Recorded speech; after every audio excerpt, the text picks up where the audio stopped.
السلام علیکم ورحمۃ اللہ۔ میرے دوستو، آپ جہاں کہیں بھی ہوں، اللہ پاک سلامت رکھے۔ سمجھداری اچھی چیز ہے، مگر حد سے زیادہ سمجھداری کبھی کبھار بہت مہنگی پڑ جاتی ہے۔ اس کو ایک واقعے سے آپ سمجھیں کہ ایک کارخانے میں ایک مینیجر نے ایک لڑکے کو دیکھا کہ ایک دیوار سے ٹیک لگا کے کھڑا ہے۔ یہ اس کے پاس گیا اور غصے سے پوچھا کہ میں تمہیں تنخواہ اس طرح کھڑے رہنے کی نہیں بلکہ کام کرنے کی دیتا ہوں، کتنی تنخواہ ہے تمہاری؟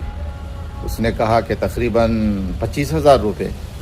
تو مینیجر صاحب نے آؤ دیکھا نہ تاؤ، اس نے جیب میں سے پرس نکالا اور 25,000 روپے گن کر دیا اور کہا کہ یہاں سے دفع ہو جاؤ، مجھے کبھی اس کارخانے میں تم مت دکھنا۔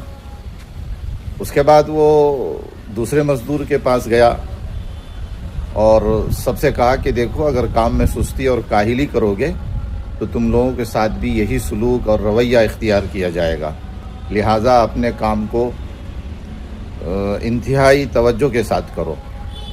تو ایک مزدور سے اس نے پوچھا کہ تم اس لڑکے کو جانتے ہو جس کو میں نے ابھی تنخواہ دے کر بھیجا ہے؟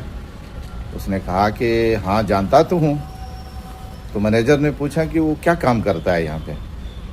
تو اس مزدور نے کہا کہ صاحب وہ یہاں کام نہیں کرتا ہے، تو پھر کیا کرنے آیا تھا؟ تو اس مزدور نے بہت ہی معصومیت سے اپنے مینیجر صاحب سے کہا کہ صاحب وہ تو پیزا ڈیلیوری کرنے آیا تھا۔ تو یہ ہے میرے بھائیوں، سمجھداری اچھی چیز ہے، مگر اتنی بھی سمجھداری نہیں دکھانی چاہیے جو مہنگی پڑ جائے۔ تو اس سے ہمیں یہ سبق ملا کہ کوئی بھی کام کرنے سے پہلے تحقیق ضروری ہے۔ دانش مندی اس کو کہتے ہیں کہ پہلے آدمی تحقیق کرے، اس کی تہ تک پہنچے، اس کے بعد کوئی فیصلہ کرے، ورنہ یہ حد سے زیادہ سمجھداری بندے کو بڑی مہنگی بعض موقع پر پڑ جاتی ہے۔